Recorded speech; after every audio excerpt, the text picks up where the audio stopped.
Um, today we're today we're going to be talking about LGBTQ plus mental health, and also I'm going to take some time to share about the Thrive Clinic resources. Those of you who haven't heard of Thrive, that's the LGBTQ plus clinic, mental health clinic that we have within the Department of Psychiatry and Behavioral Sciences. That's where I work, and a number of my colleagues work who you may know. So just to give you a little background on me, I started at Stanford in 2014. I began working in inpatient psychiatry. I was there for about 7.5 years, developing programming for inpatient folks, and was working as part of the multidisciplinary team there. My journey brought me to the outpatient world about 1.5 years ago. And since then, I've been working in the Thrive Clinic, providing outpatient services, including individual and group psychotherapy to our LGBTQ plus populations.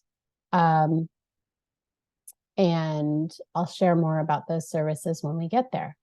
I do not have any specific disclosures other than I work here, as many of you do, I would imagine. So today I'm going to be talking about some U.S. mental health disparities for LGBTQ plus populations, some about the progress and future directions, and then, as I mentioned, mental health resources, including the Thrive Clinic. So to get started here, LGBTQ plus individuals are more than 2 times as likely as heterosexuals to have a mental health disorder in their lifetime. They're also 2.5 times more likely to experience depression, anxiety, and substance misuse compared to heterosexuals. Women who identify as lesbian or bisexual are more than 2 times as likely to engage in heavy drinking in the past month than heterosexual women. And the rates are about 4.4% versus 8%. When we look at this chart here and moving on to suicidal risk, and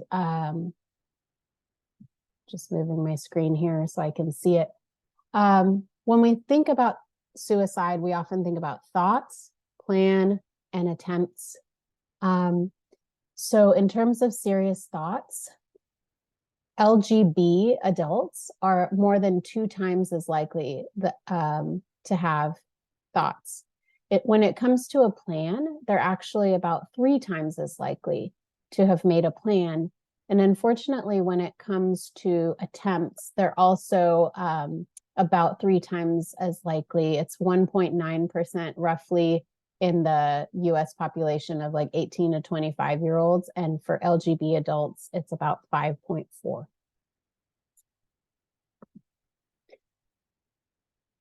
That brings us to transgender individuals, who have the highest rate of suicide. 40% of transgender individuals have attempted suicide in their lifetime, nearly 9 times higher than the 4.6% rate in the US population.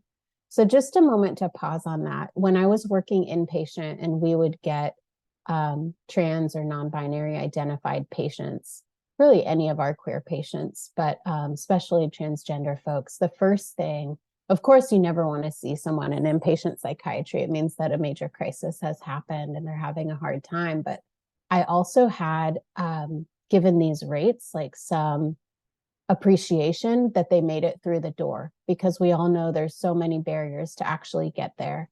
And so this is such a striking stat for me. And every time I say it, I just want to pause and remind us that, when transgender folks are going through our clinics, just the importance of screening everybody really in the LGBTQ community, but especially our transgender folks.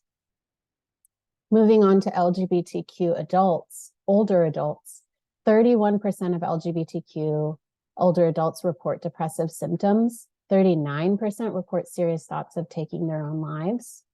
There was a national survey in 2014 of folks 45 to 75 years old in the LGBT older adult population. And just a few things there. They were more concerned about their financial security in retirement. physical decline, loneliness, and support systems compared to non-LGBT older adults. 40% of LGBT people in their 60s and 70s state that their healthcare providers do not know their sexual orientation. 51% of LGBT older adults are concerned about financial security as they age. 50% of single LGBT older adults and 36% of partnered LGBT older adults feel they will need to work well beyond the year when they can retire. And about a fourth of LGBT older adults fear that volunteer activities won't be open to them in their older age if they wanted to pursue that,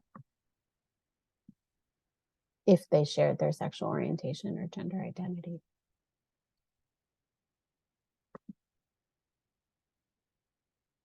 So when we look at victims of violence, unfortunately, our rates are higher too. So LGBTQ individuals are more likely to be victims of violence compared with heterosexuals. The risk is even higher for undocumented and or racial ethnic minorities in LGBTQ individuals. About 1 in 10 transgender individuals who were out to their families reported that a family member was violent towards them because of their transgender identity, and about 8% were kicked out of their house. This is according to the 2015 US Transgender Survey. 30% of respondents on that survey reported being fired, denied a promotion, or experiencing some other form of workplace mistreatment due to their gender identity or expression, such as being verbally harassed or physically or sexually assaulted at work. Transgender folks reported 46% being verbally harassed, 9% being physically attacked, and 10% being sexually assaulted in the year prior to the 2015 US Transgender Survey. 47% of transgender folks reported being sexually assaulted at some point in their lifetime. In terms of lesbian and bisexual women specifically, about 43% of lesbian women and 61% of bisexual women have experienced rape, physical violence, and or stalking by an intimate partner, in comparison to about 35% of heterosexual women. Lesbian and bisexual women consume higher rates of alcohol compared to heterosexual women and have a higher occurrence of alcohol abuse and alcoholism. Lesbian and bisexual women also have higher rates of smoking, cocaine, and marijuana use compared to heterosexual women. Substance use is subsequently linked to different types of cancer, as well as heart and lung conditions, which are among some of the leading causes of death in women. Substance use might be linked to increased stressors lesbian and bisexual women face, such as discrimination, homophobia, and sexism. In terms of transgender disparities, about 29% of them were living in poverty compared to about 12% of the US general population. This is again from the 2015 Transgender Survey. 15% had an unemployment rate, which was about 3 times higher than the US population at that time. Far less likely to own a home, about 16% of transgender folks did versus 63% in the general population, and about 30% of transgender folks have experienced homelessness at some point. Furthermore, 39% reported serious psychological distress in the month prior to the survey compared to the US population. 23% don't seek healthcare due to fear of mistreatment. High levels of mistreatment experienced when transgender individuals seek healthcare is a big concern for all of us, and really should be motivating all of us, I would say, to try to make our systems, our clinics more inclusive so that folks will actually come in. 33% had at least one negative experience related to being transgender, such as being verbally assaulted or refused treatment because of their gender identity. About 59% of transgender folks have reported avoiding using public restrooms for fear of confrontations or other problems. And because of that, 32% often limit the amount they drank or ate to avoid having to go to the restroom. And 8% reported UTIs, kidney infections, or other problems related to avoiding restroom use. In terms of stigma and social support, LGBTQ individuals may have less social support than heterosexuals, especially in regions without large LGBTQ populations, or if they've experienced rejection from their families. Bisexual individuals may feel particularly isolated if they experience stigma in society at large and within the LGBTQ community. When we look at intersectionality, there's more disparities. So for example, transgender people of color have are 3 times as likely to be living in poverty. And there's a 20% unemployment rate versus the 5% US population.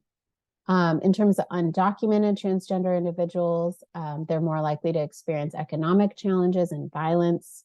For example, there was about 24% unemployed and 50% experienced homelessness in their lifetime, and 68% faced intimate partner violence. More intersectionality here in terms of transgender individuals with disabilities. That's not specifically defined, but just there as identifying as having a disability. 45% reported living in poverty, 24% unemployment rate, 59% experienced serious psychological distress, and 54% had attempted suicide in their lifetime. Looking a little bit more locally, I know we have patients who come from all over to Stanford, but looking at San Mateo County, for example, there was an adult survey in 2017, 2018, and 2/3 of folks felt that their healthcare professionals were not adequately trained to care for people who were LGBTQ. About half felt the LGBTQ resources and trans-specific medical services were difficult to access. 1/3 felt that medical personnel would treat them differently because they were LGBTQ, and about half felt that they needed professional mental health care in the previous year.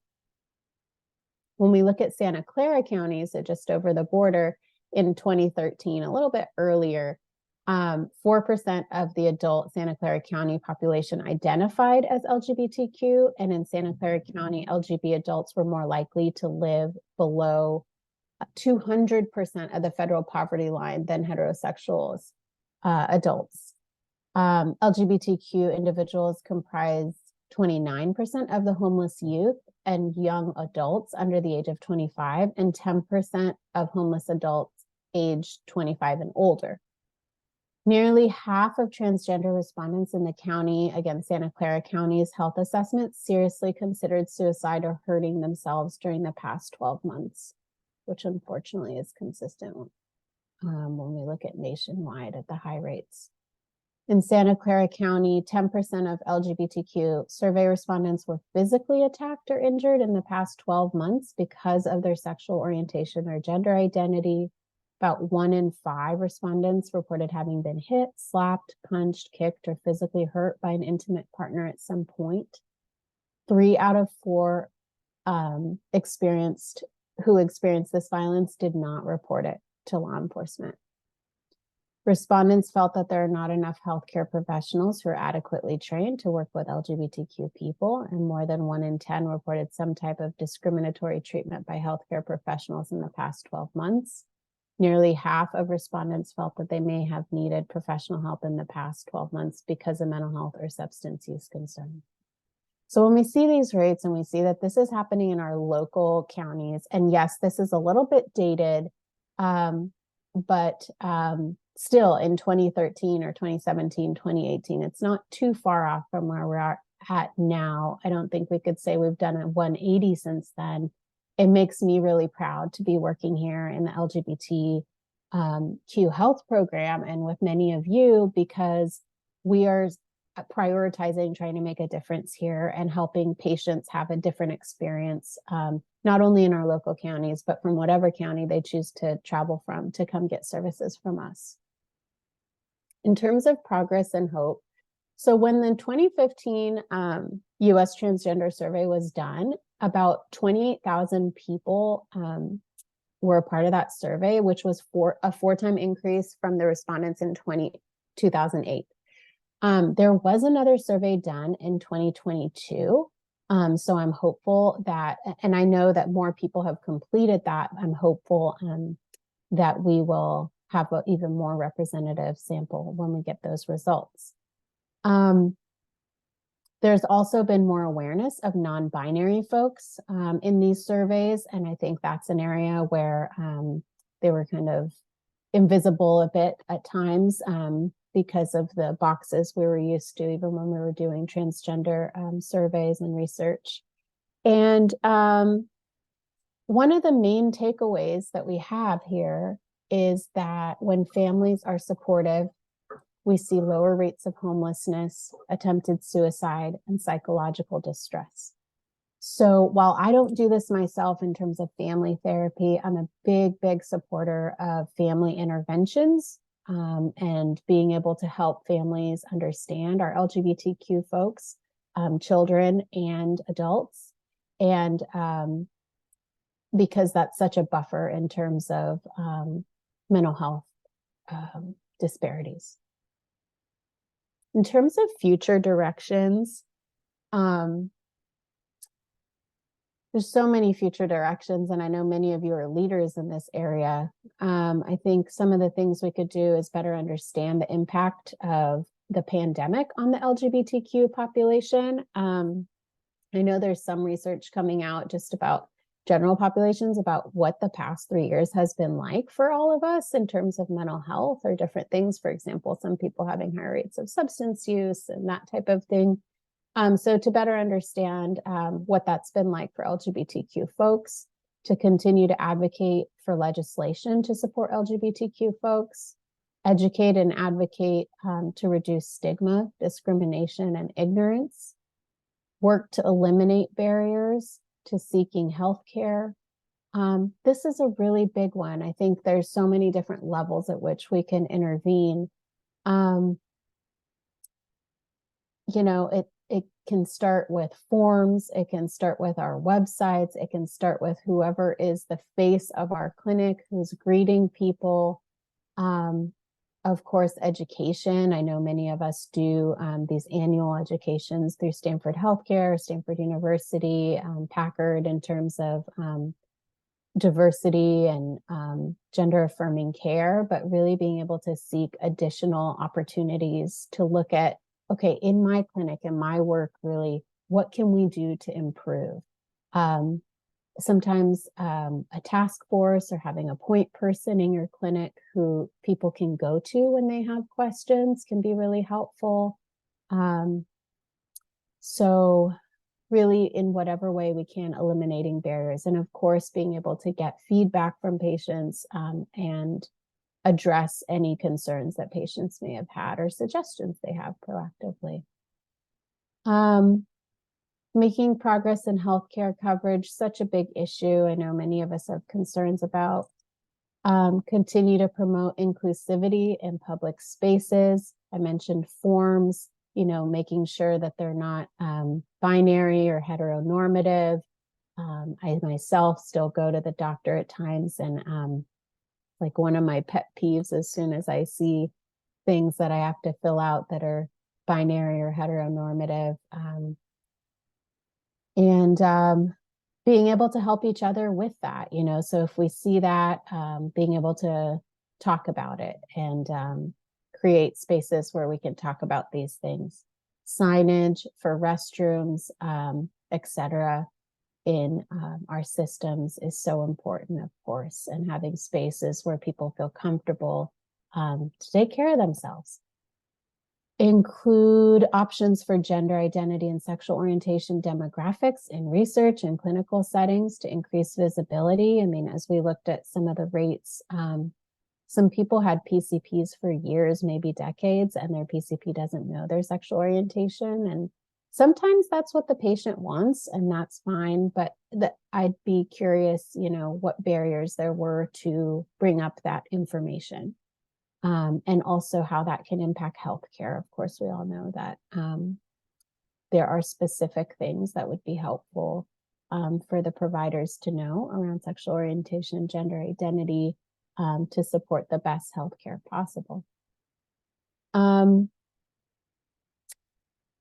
Other than that, there are huge disparities that we saw in terms of suicidal thinking, planning, attempts, poverty, unemployment, violence, and more. These are really big issues, but we can all hopefully look at, and today I want to support us to take a pause at one point and just look at like, what's one thing that we are doing that we want to continue to do, or one thing that we can do in addition to support this population. So I'm going to take a moment now and just invite you to just take a moment in silence and reflect on the work you've been doing. And take a moment to like kind of give yourself a pat on the back for areas that you feel like are going well in terms of supporting LGBTQ folks in your clinic, in your work.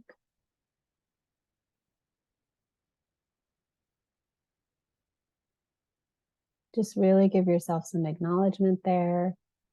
It's towards the end of the year. Maybe you could look back and see what has transpired in the past year.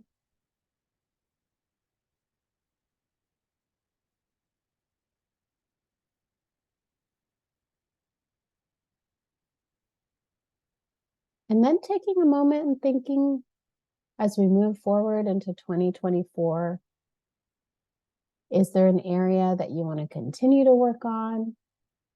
Is there an area you want to expand on to support the population? Or, even better is like something really specific, like, oh, there's that one form that we still haven't reviewed, or there's that one bathroom and like, we still haven't been able to, talk to the powers that be to like see if we can make a gender neutral bathroom, or whatever it might be. What might be a project or a direction that you want to take moving into 2024?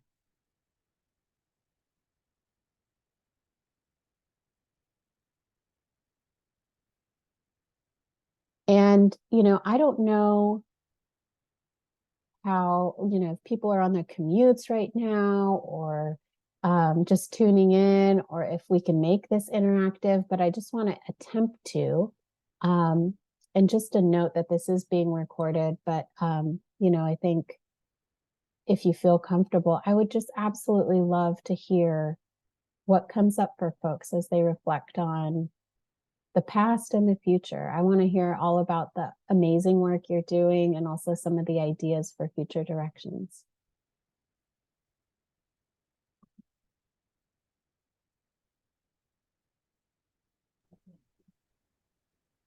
I appreciate the opportunity for interactivity, and I want to invite anybody else. But if somebody needs me to get it going, I'm happy to be the first to kind of break that ice. Please go ahead, Blaze. And also, I am very conscious of this 8 a.m. meeting and folks being on commutes and things, and maybe just being on audio, etc. But go ahead, please, Blaze. I'd love to hear. Yeah, absolutely. Thank you. And if folks want to drop in the chat too, we can read them out. I'll say we've had so much growth in the LGBTQ plus health program, and the Thrive team has been a significant part of that collaboration and growth as well. Although it feels like we can never meet the demands.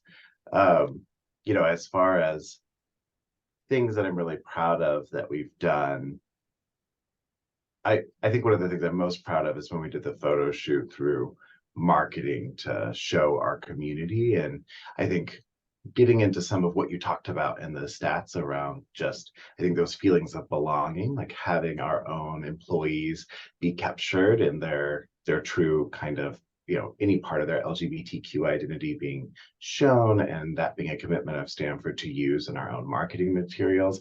I saw so many people, I mean, the images actually came up with this brilliant and beautiful smiles. It was clear that it meant so much more than just, oh, I'm getting a photo shoot through work and they might use my images for marketing. It went into, I feel like I belong. I feel like I get to express myself fully. I feel like Stanford wants to see me fully, and I'm really proud of that.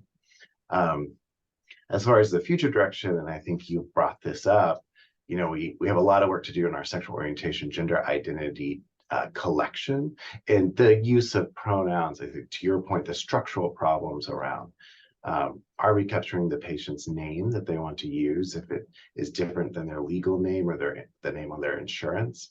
And are we capturing their pronouns? And if we are we using their pronouns? I still think there's a lot of times where people are making assumptions about somebody's gender identity and using sir or ma'am, Mr. Mrs. whenever they're communicating out of respect.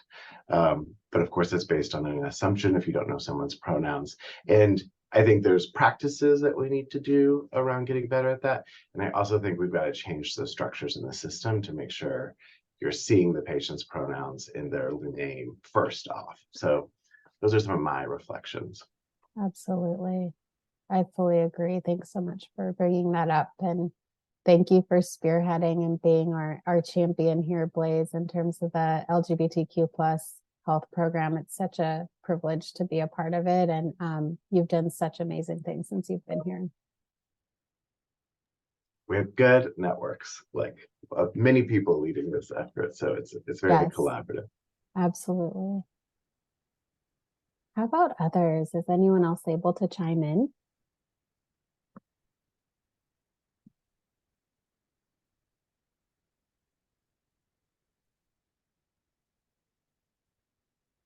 I see the heart emojis right back at you all. I think they're intended for all of you, for those of you who aren't seeing the screen. So, all right, we'll go ahead and move on here. But please, as Blaze mentioned, use the chat. We'd love to hear from you. So I'm going to move into telling you a little bit about the Thrive Clinic. So Thrive is actually an acronym for Therapeutic, Healing, Resilience, Inclusivity, Values, Empowerment. It is the LGBTQ clinic that it lives at 401 Quarry Road, which is in the Department of Psychiatry and Behavioral Sciences. We see older adolescents, adults, and older adults, not kids. In order to make an appointment, I have a lot of information on this. So those of you who are just on the audio, feel free to reach out to me and I can get this to you later, or you might be able to see this recording somewhere. But I put the specific number for folks to call to make an appointment. So if you want to share that with your patients or you yourselves are interested, you'll have it there. Providers from Stanford can send an EPIC referral for any other patients to the Thrive Clinic, and patients can also self-refer. So that's really important for you all to know that your patients can call and they can make their own appointment. I should also add in this day and age that we are seeing patients virtually and in person. It's a bit of a hybrid. So if patients have preferences, they can share that with us. Dr. Carl, do you have a question in the chat? I just saw that, yeah. So Lynn is asking, what age is older adolescent? I know I paused as I said that too. It's a little complicated, but I'll answer. So some of our psychiatrists and psychologists see folks, I think, around like 15, 16 and up. And some, such as myself, I see strictly 18 and up. So it's kind of provider dependent. But if you have someone 15 and up, feel free to reach out to the clinic and we'll see if there's a provider who can see them. Any other questions? Tell you more about some of the specific services. What is access like for new patients, timing of appointments? Yeah, good question. It kind of depends on the service right now. And I'll tell you more about the services and then I can tell you more about that as well. Around timing. So these might be some familiar faces who you've seen around Stanford. Here are some of our psychiatrists. You'll see Dr. Christina Kahn, Sam Sains, Larry McGlynn, Nir Eshel, and then our psychologists, Mo Sadisher, myself, Krishna Carey, Jeff, and Connor Adams. Okay. So some of the services that we offer in terms of the psychologists are short-term individual therapy. That is so to tell you just a little bit about the Department of Psychiatry. So we have the Thrive Clinic where we see LGBTQ plus individuals. And really part of that is, you know, if someone says, I want to make sure I go somewhere and I don't have to deal with figuring out if they're affirming or not, we hope that we've taken care of that step for them so they don't have to worry about that. However, the Department of Psychiatry has many specialty clinics. For example, there's a bipolar clinic, there's an OCD clinic, there's a clinic that's dedicated to depression and anxiety, you name it. Psychosis has its own clinic, etc. And PTSD has its own clinic. I could go on, as you can tell. So when it comes to the Thrive Clinic and people come to us, one of the things that I often do in an intake is educate patients about what we can offer in the Thrive Clinic. And also, if there's something very specific, talk to them about whether they would be better off getting specific treatment in another clinic or staying with us. So for example, many of us have patients in the clinic who might be suffering from trauma or OCD or something like that. We have some providers who treat trauma, who treat PTSD and OCD, but there might be like specific groups or things from other clinics that we can collaborate with to give them the best package. It's not uncommon, for example, for some of my individual clients to also want a group therapy from another clinic, and we collaborate there. But to give you a sense of some of the things I see on a day-to-day basis or folks in our clinic see is depression, anxiety, trauma, stress, work-life balance, coming out issues, life transitions. I would also add to that concealment issues, kind of living and like not being out at work or not being out to family, but having a relationship. Stress management and coping skills for the day-to-day, identifying and exploring kind of identities and development in different areas of life, assertiveness and interpersonal skills, stigma, discrimination, and microaggressions. I'd put that under the umbrella of trauma, and working towards recovery, and promoting healthy lifestyles and better quality of life. If there's anything specific anyone's wondering, like if we see, feel free to put it in the chat and I'm happy to share. See somebody put in the chat, every department should have LGBTQ plus mental health grand rounds to inform the clinicians about this population. Every department will have LGBTQ plus patients at some point. Absolutely. Thank you for reminding us of that. And I really support that too, because every department's going to have their own specific, considerations when it comes to our LGBTQ folks, and not just LGBTQ under the umbrella, but each one of those is going to have their own considerations.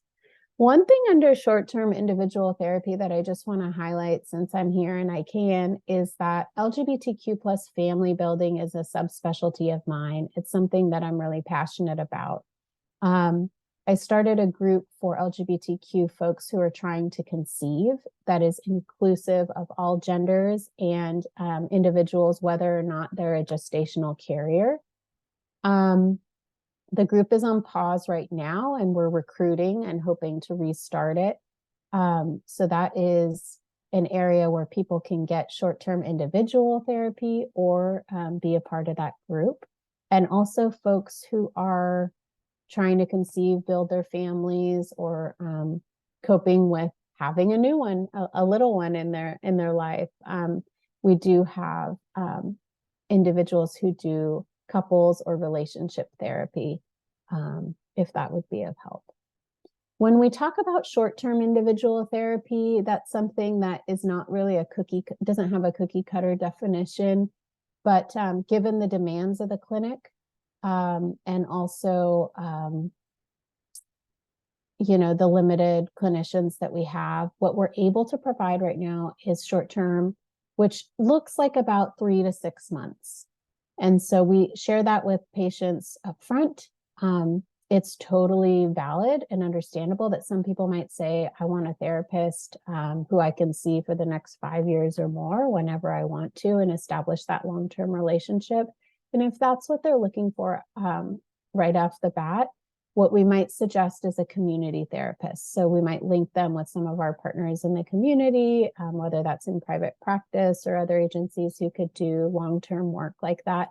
Unfortunately, that's not what we can offer right now, but short-term tends to work pretty well for many of our presenting issues. And also what I've found is sometimes they might do some short-term work with me, and at the end, it seems like another one of our groups might be helpful at Stanford. And so it might not be limited to that time frame. It might just look like it moves on to different phases of treatment. We also provide couples and relationship therapy, which I mentioned. And so that tends to be time limited as well. And certain clinicians provide that in the clinic, certain ones don't. Let's see what's going on in the chat.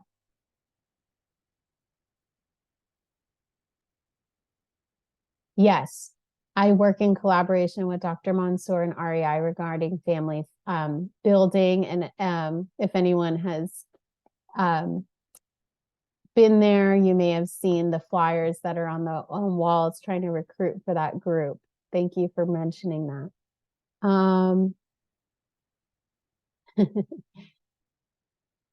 Yes, it was great to combine forces there. And that's been a wonderful collaboration. Thanks for bringing that up in the chat.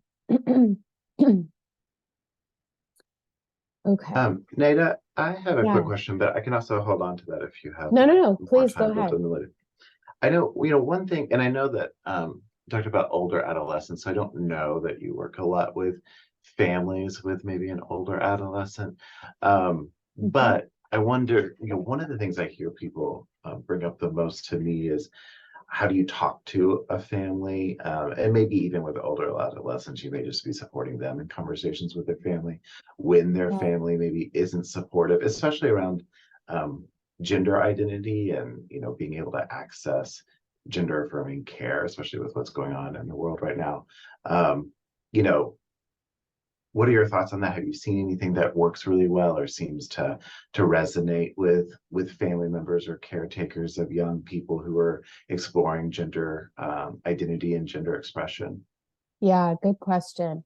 Yeah, and you're absolutely right. I don't work with folks under 18, and that's just been part of my practice, but this has come up. And 18 to 25-year-olds or even older have this issue as well. Like, how do I talk to my family about it? It's not, I think under 18, there's some particular issues, sometimes still living in the home, and, parents being more involved in medical treatment, things like that.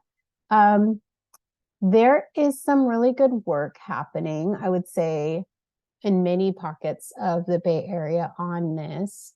Specifically, the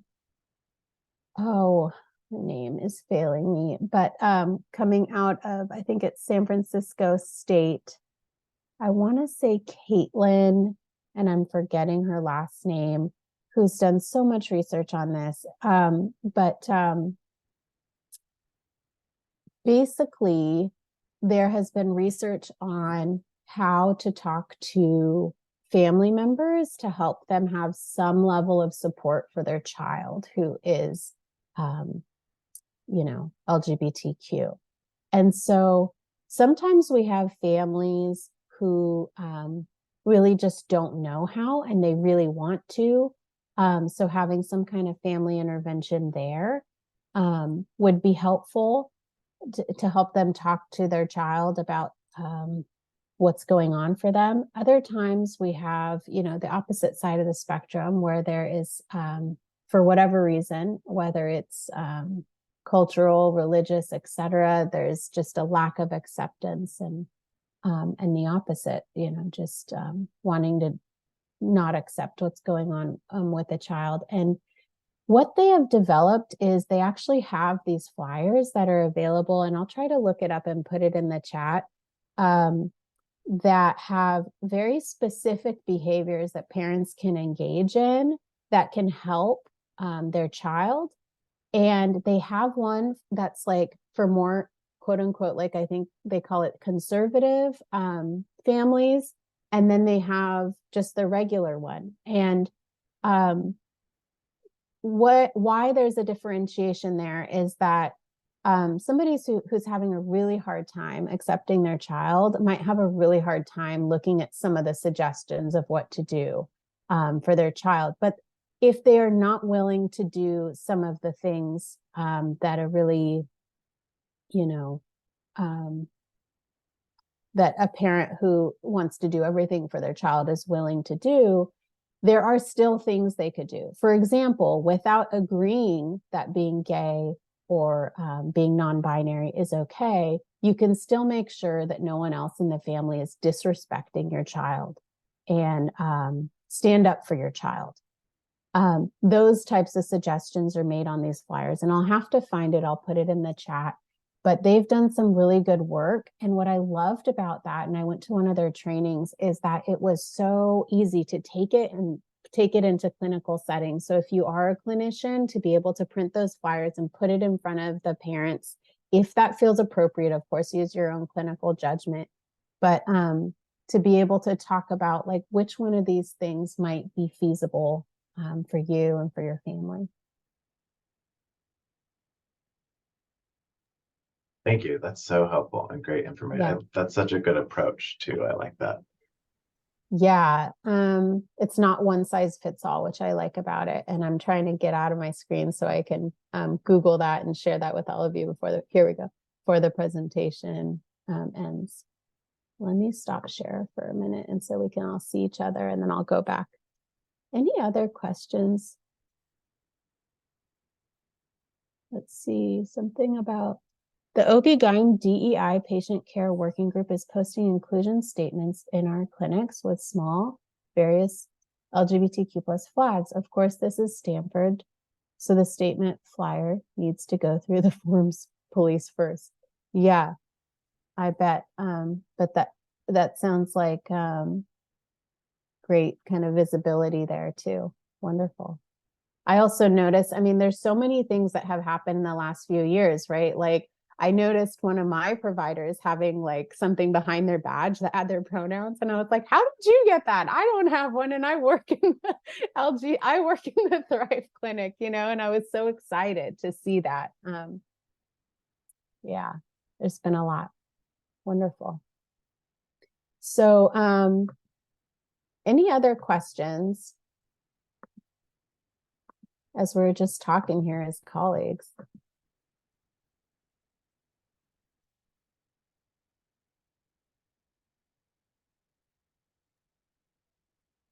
I suppose I can ask, I'll take the opportunity to engage with you anytime.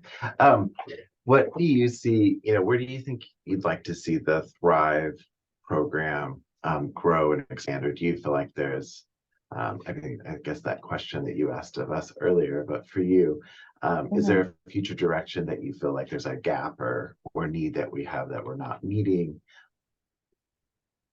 Yeah, I mean, if I could, I'd always say I wish we had more providers because we could see more people and get people in as quickly as possible, that type of thing. And I've been told that more providers might not, not by the clinic, but I think just in general, I mean, I think there's a certain limit, right? We can't just keep getting new providers. It's not the solution always.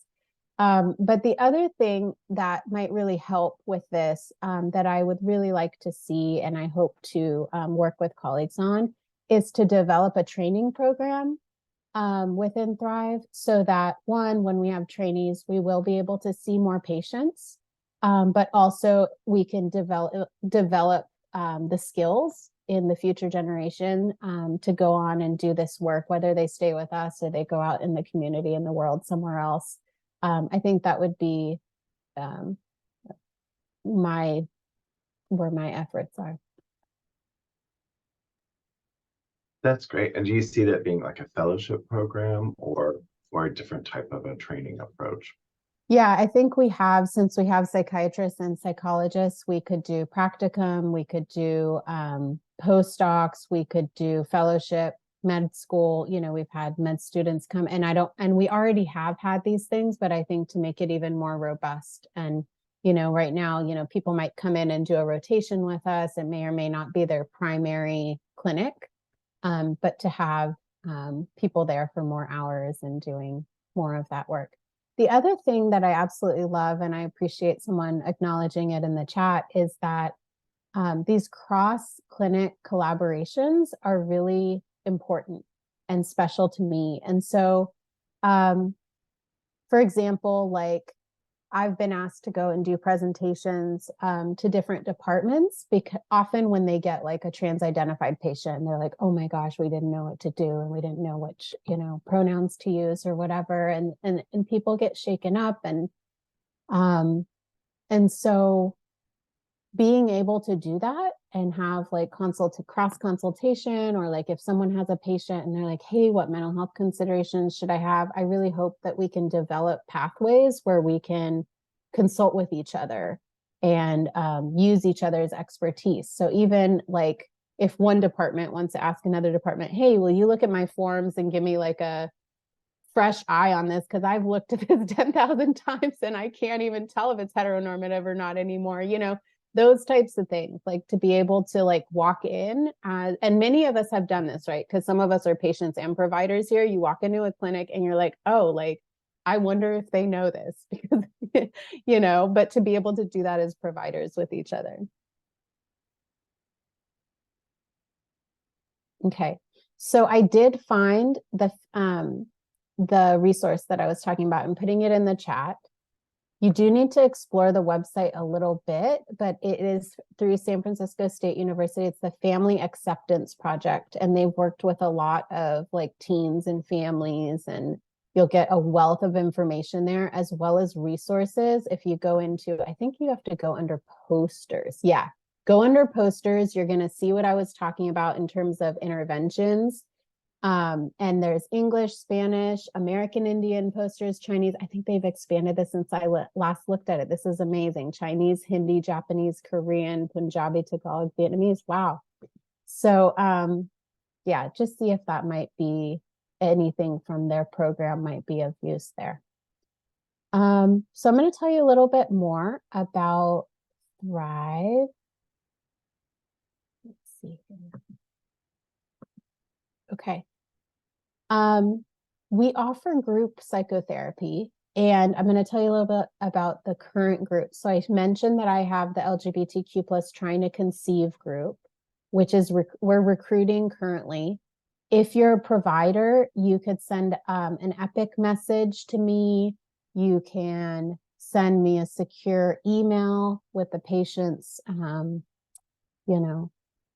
and phone number. The patient can also call the clinic themselves and let them know that they're interested in joining my group, and I'll reach out to them. We also have a LGBTQ dialectical behavior therapy group, and I know psychology is notorious for having a lot of acronyms. So DBT is one type of therapy that helps with emotion regulation, mindfulness, distress tolerance, interpersonal effectiveness. They are currently recruiting. That group is, it goes in 3-month chunks. So every 3 months, it kind of opens up for a few new people to join.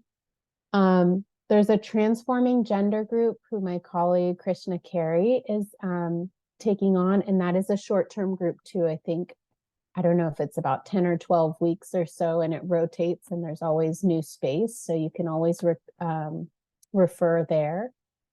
And then we have a LGBTQIA plus trans diagnostic psychotherapy maintenance group, which might be a good fit for people who have done individual therapy or maybe couples therapy for a while or something like that. And they're not ready to just do nothing, but they want to do something to maintain their skills, have a touch point, and have a supportive group. So there's that. There's an emotionally thriving group too, who my colleague, Dr. Mo Sadisher, runs. That's on pause right now, but it should be coming back up in 2024. The other thing that I want to mention that some of you may or may not know about is that we do gender affirming surgery mental health consults. So we write letters for folks who want to go and get their gender affirming surgeries. That is a pretty streamlined process. And I and many of my colleagues have specific times in our schedules that we can do that. And that's pretty quick turnaround. And so if you have anybody who needs a letter, just let us know. And we try to do those as quickly as possible. In terms of Stanford, I always like to talk about this because our jobs can be really stressful as providers, assuming we're all providers here. I don't know if we are, but assuming many of us would be. And so I want to highlight kind of the mental health resources that are here for faculty and staff at Stanford that I'm aware of. So of course, we see faculty and staff at Thrive. So if anyone wanted to reach out to us, they'd be welcome to. There's also the Faculty and Staff Help Center. There is, fix my slide for you here so you could see it better. There's Well Connect, which is for providers. You can call 24/7. The number is there, 650-724-1395.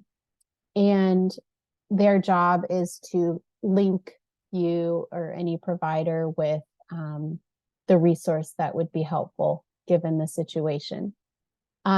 As I mentioned before, there's also other specialty clinics in the Department of Psychiatry. So there's a child side, there's an adult side, and within each one of those, there are a number of different subspecialty clinics that can help with a range of presentations and situations that come up for us in life. And then there are a host of community resources we're aware of. So our website has a list of community resources. If anybody here wants to reach out to me, you're welcome to, and I can try to link you with some of these things too. But there's a number of community resources. If you go to that link up here, it's on the Department of Psychiatry website, where you can search for therapists and people outside of Stanford, depending on what you're looking for yourself or for your patients. And then I always like to remind everybody of the crisis resources. So we look at these suicide rates, we look at these mental health disparities. So in terms of having crisis resources, there are local ones, specific numbers, Santa Clara County, San Mateo County. We know that some people feel more comfortable with texting and not calling. So there are text crisis lines now too, in addition to the phone number. If any of you haven't heard yet, this past year, there was this long number that nobody could memorize. That was basically the suicide hotline or the crisis hotline for 24/7, but the number has changed to 988. Which is a wonderful thing in terms of being able to just remember it as providers and as people, just like we would call 911. If it's a mental health emergency, you call 988. I like to tell my patients too that this is not necessarily reserved for, I am suicidal, but when you are feeling completely overwhelmed, you don't know what to do, and they don't have to feel like they're at a 10 out of 10 necessarily to call. And if they are at a 10 out of 10, that's a place to assess whether they need to go to the ER, call 911, or call a crisis line like this. There are specific trans lifelines, LGBTQ National Hotline, and the Trevor Lifeline, many of you have heard of, for folks who are 25 and under. And I think that can be really helpful too with this population to know that in times of crisis, there are specific resources dedicated to our community. Just gonna check here in the chat. Yeah, and there was one question that came in, and it was on the Yeah. slide, the last slide with the different groups available. Oh, yeah. And they asked if those services are in person, virtual, or both. Yeah, good question, Lynn. All of them are virtual except for the transforming gender group that has been in person. And what I've found as a clinician is since we've moved things online, people are more accustomed to that. It feels flexible. Like if they get off work and they want to just do it from work or from their car or from home or whatever it is, like they mostly prefer doing the groups online. I actually, one of my specialties is group psychotherapy. So I absolutely love doing group psychotherapy, especially in person. But I think that's one of the ways that things have shifted. I think people have gotten so much more used to and accustomed to virtual work that I don't think we can continue this work without it anymore. Okay. Let's see what else. Yeah, so I just wanted to thank all of you in this last minute we have here. And I want to wish you all joy to you and yours this holiday season. I know we just started Hanukkah and we're going to be looking towards other holidays coming up. It's such a pleasure to work with so many of you and wishing you all the best. Thanks so much for making the time to be here. Thank you so much, Dr. Karadzi. We really appreciate you. I know early on a Friday morning around the holidays is hard, but it's such an important topic.